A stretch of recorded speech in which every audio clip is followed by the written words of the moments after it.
बजे taking ceremony है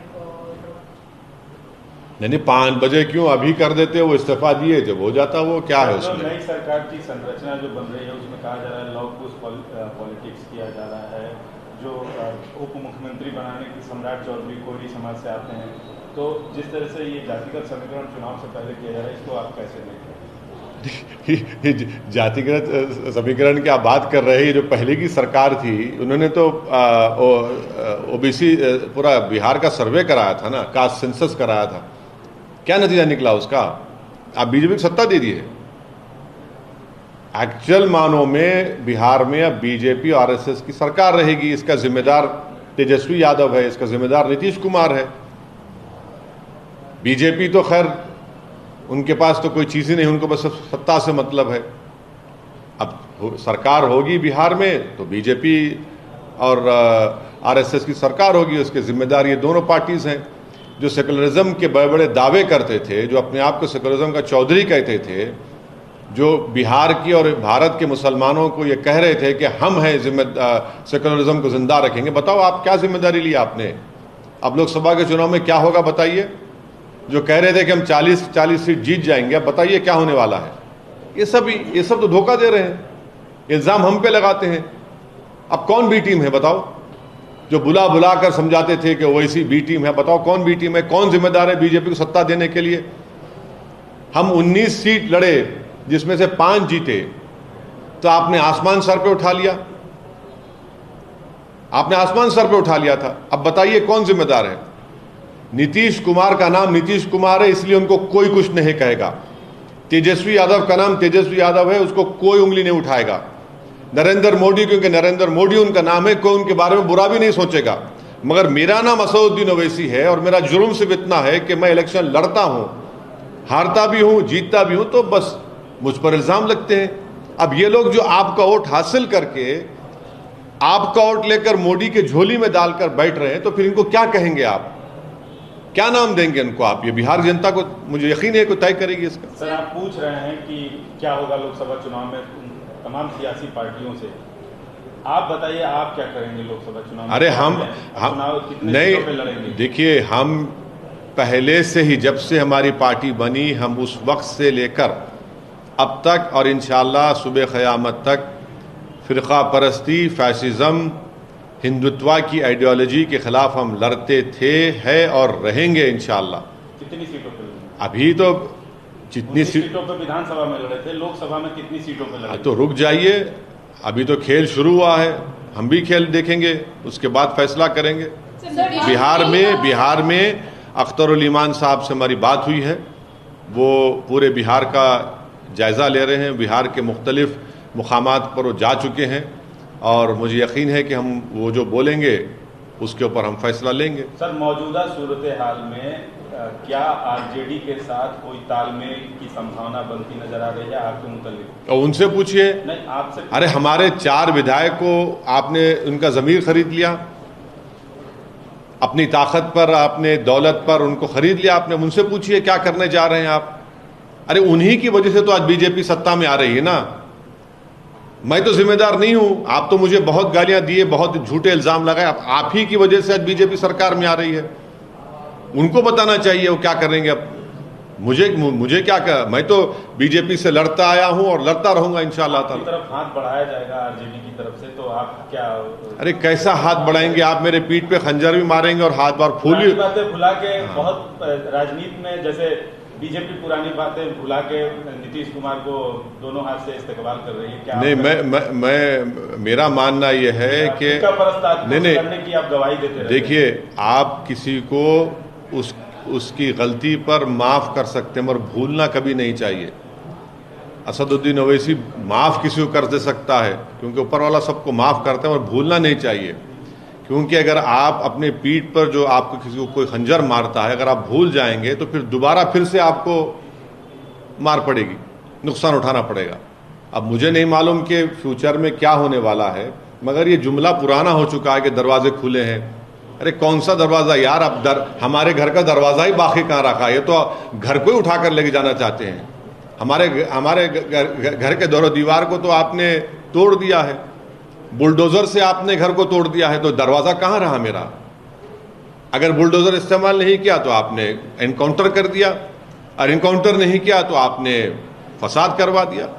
घर के दरवाजे तो बड़े लोगों के लिए खुलते हैं ना, जिनका नाम नीतीश कुमार है, जिनका नाम तेजस्वी यादव है। हमारे दरवाजे हमारे लिए कहाँ खुलते? हमको दरवाजे खोलना पड़ता है, जाकर छीन कर, घर में घुसकर दरवाजे खोलना पड़ता है हमको। वो काम कर रहे हैं, करते रहेंगे। सर, नीतीश कुमार ने कहा है trend that is happening first Mamata Banerjee, now Nitish Kumar, in the name of secularism, do you think this is a worrying trend that is changing the alliance? You see, I cannot answer for all these eminent leaders which you have just mentioned. It is for them to answer. And please, look at this paradox that I contest few seats, and an earthquake happens, and every Tom, Dick, and Harry who has a tongue in his mouth will start cursing me. But they can do anything they want because their name is not Asaduddin Owaisi. This is what I am fighting against. Why is it that when you do something, it is the truth? When I try to do something to attain political empowerment, I am called by various names. Sir, Nitish Kumar ने कहा है कि पिछले कुछ 1.5 साल में India alliance ठीक से काम नहीं कर रहा था, एंड इसीलिए उन्होंने डिसाइड किया कि ऐसे मतलब अलग होने के लिए। और साथ ही साथ अब जो केसी त्यागी है वो कह रहे हैं कि मल्लिकार्जुन खड़गे को पीएम का फेस बनाएंगे और कांग्रेस मतलब साथ में काम करेंगे बोल रहे हैं। 2024 की अभी जंग शुरू नहीं हुई और ये लोग जो है जंग की कामयाबी का ऐलान भी कर दिए है। अब कौन बोलेगा इन लोगों को? कौन सी दुनिया में रहते हैं लोग? मैं क्या कह सकता हूं, मगर जितने नीतीश कुमार के स्टेटमेंट है वो झूठ पर मुबन्नी है, वो झूठ बोलते हैं। वो सिर्फ अपनी आप को जिंदगी भर मुख्यमंत्री रखना चाहते हैं। उन्होंने बिहार की जनता को कई मर्तबा धोखा दिया, अब तो बहुत बड़ा धोखा दे दिया उन्होंने। किस मुंह से जाकर वो बिहार की जनता से वोट मांगेंगे मोदी के नाम पर, देखेंगे हम भी। आपने तो 1.5 साल से काम कर नहीं दे रहे थे, आप ही तो काम नहीं कर रहे हैं। आपने किस तरह की भाषा का इस्तेमाल किया विधानसभा में? आप कौन सा वहां पर गवर्नेंस हो रहा था? सीमांचल में बर्बादी है, लाखों एकड़ जमीन कट जाती सीमांचल की। अलीगढ़ मुस्लिम यूनिवर्सिटी का मसला हल नहीं होता सीमांचल का, महानंदा का काम खत्म नहीं होता।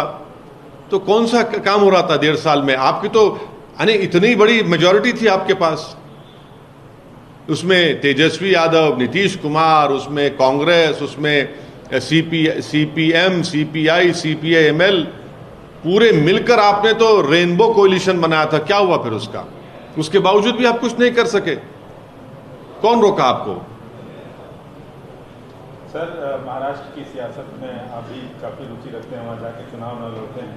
पिछले दिनों मराठा आंदोलन का जो चला और जो पूरी प्रक्रिया हुई, जो पूरा एपिसोड चला, उस पर आपका क्या है?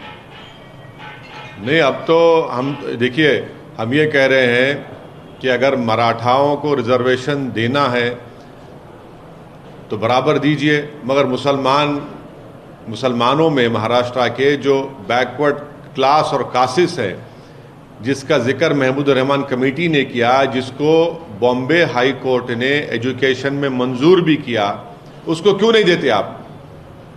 अरे भाई, जो कमजोर है उसको दीजिए ना।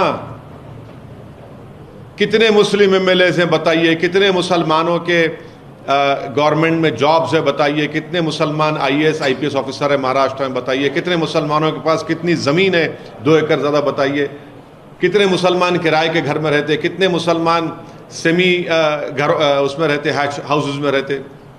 आप मुसलमान को देना ही नहीं चाहते, उस मुसलमान को जिसका जिक्र महमूद रहमान कमेटी ने किया। आप मराठाओं को देना चाहते, दीजिए बराबर, कौन रोक रहे हैं? महाराष्ट्र के जो मुस्लिम बैकवर्ड क्लासेस, उनका क्या होगा? आपने तो खैर वो जो एजुटेशन को तो आपने फिल वक्त रुका दिया, मगर मुझे लगता है कि वो तो आगे बढ़ेगा, वो रुकने वाला नहीं है। वो तो इतनी क्राउड को लेकर जब एक आदमी चल रहा है, आवाम को, जनता को, तो देखना वो किस लॉजिकल एंड पर वो लेकर जाते हैं मराठा लोग। सर, कल तेलंगाना में सीएमओ के हवाले से एक खबर आई कि कास्ट बेस्ड सेंसस होगा स्टेट में, उस पर आपका क्या? बहुत अच्छा है, होना चाहिए, जल्दी होना चाहिए, और उस रिपोर्ट को सामने आना चाहिए ताकि तेलंगाना की आवाम को मालूम हो सके कि किस कास्ट का पॉपुलेशन में क्या हिस्सा है और उनका गवर्नमेंट के एम्प्लॉयमेंट में, गवर्नमेंट के पोस्ट में उनका क्या हिस्सा है। बहुत अच्छा है, लाइए, उसको करना चाहिए। और ऑलरेडी एक पिछली गवर्नमेंट ने एक सेंसस किया था ना, क्या नाम था उसका, हाँ, समग्र सर्वे तो ऑलरेडी है, उसको आप पब्लिक डोमेन में ला लीजिए। ये तो कराइए, आप उसको भी ला लीजिए पब्लिक डोमेन में, सबके सामने आ जाएगा।